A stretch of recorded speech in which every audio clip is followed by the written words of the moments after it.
She was cool in 300. She was great in Dread. She was Mama in Dread, which is such a cult classic. That's one of my favorite shooter movies of all time. I wish that had taken off. I'm a big Carl Urban fan too, so I wanted Dread to be big, but it was written by Alex Garland, who's one of my favorite filmmakers now. He did Ex Machina and Annihilation and Civil War this year. Did you guys see? He did Men, but nobody likes that one. But Civil War was fucking insane in IMAX. The last 20 minutes was one of the most like. Wait, you didn't like that movie? No, he did not. Wait, you didn't like Civil War? Civil War shit. This is the movie from like a year ago, right? Civil War was shit. It's from like February. I love like I'm on. You're like, come on, let's go for a ride. I like this, and I'm like, I love that, and this shit's good too, and I'm for sure. And then there's that thing, and I'm like, fuck that thing. What? Yeah, really, I loved it, man. It's one of my favorite movies this year. I like. That's what I thought it was going to be. All right. So they got in trouble with their AI created thumbnails or screenshots or commercials or whatever they did. That's true. And then even worse than that, those sort of suggested. I didn't mind that those had been created with AI. I minded that nothing in the movie showed us those scapes, those cities. You thought it was going to be like a big action spectacle, or at least a little bit of backstory. Like the fucking Waterworld gives you more backstory about how the Earth got wet than this movie does about how the Civil War began. Like they don't want to. And then the idea. And this is sort of that thing that modern movies do now, like China and Russia. Oh, they were not the bad guys. Is it like California-Texas alliance? Yeah, a California-Texas alliance is so fucking. I liked it. That's pussy-made writing, is what that is. You could see it though. Like the if you South actually had if you actually had like an authoritarian, anti-constitutional president, like you could see an uneasy alliance there with Texas. But that wouldn't be what it would be. No, it would be the South rising again. Like we all know, look, there's only one place that routinely attempts to succeed and not succeed. Succeed. Texas. They all try to succeed. Well, he wrote that script in 2020, and he wrote it as a love letter to journalism because he felt like journalism was getting shit on too much. I loved it. Not enough. I went into it expecting it to be, I don't know, a movie about current events. And I was so happy that it wasn't. I love the California-Texas alliance. I thought I was going to be rooting for one side and hating the other and thinking one was justified.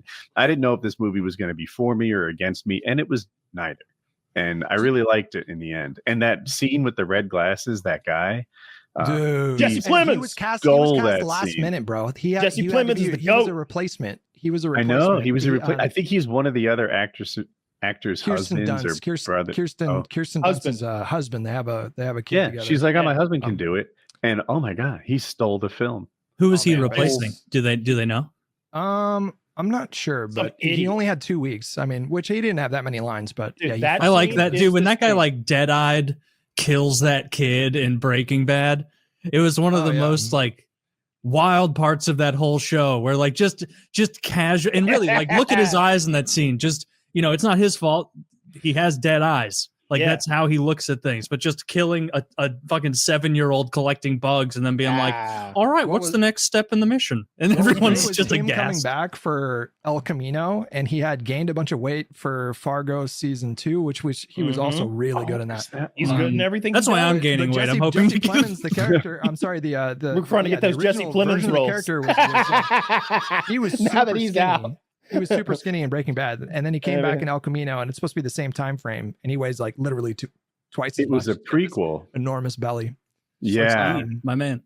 I that took me out of it because obviously everybody aged. You can't prevent that too much, but the fat Damon in particular getting as big as he did, it was just bad timing because he had to put on weight for another role. And they were shooting I wish I knew that. I would have been more forgiving. I thought he just liked food a lot. Well, to your point though about Civil War, Woody, like the director purposefully was kind of ambiguous about like what the politics were. There were some subtext that you could pick up on. I think that was kind of obvious, but he deliberately sort of subverted people's expectations or didn't go into specifics because he wanted to, like, the movie was a love letter to journalists, but it was also a movie about increasing hyperpolarization, and it was meant to be as a cautionary tale of like people that are kind of splitting up and being in their own sort of like information systems.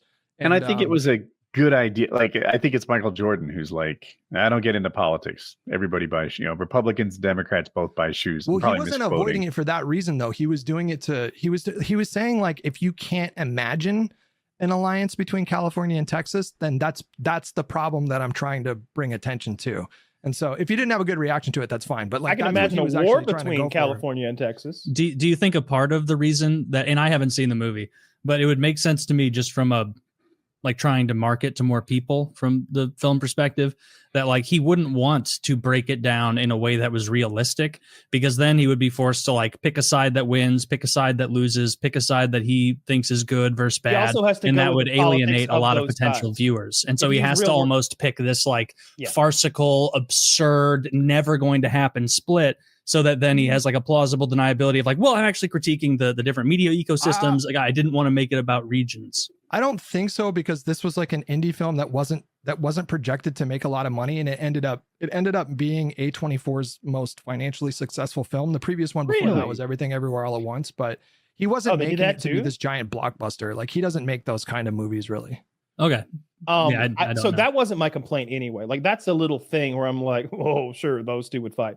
My complaint was, not only do we not get any backstory, and we don't get enough of who's the guy who played the president, who I love, Mustache Man from Parks and Rec. Nick Offerman. I would have liked a little more Nick Offerman. I'd like to seen like maybe some of his point of view a little bit, or maybe just some TV clips of him or more radio of him.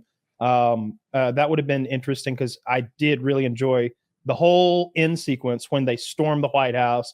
Great filmmaking. That was really cool to watch. That was a great action scene. I liked the tense moments. The scene with the mass burial and Plemons, Jesse Plemons, that's been memed so many times. I saw that today. There was a meme where it's Jesse Plemons standing there, and he's got the New Vegas NCR helmet on. He's like, well, what kind of Fallout fan are you? Yeah. Because like, for people that are fans of that genre, like, some of them think that most of those games are shit except for just that one.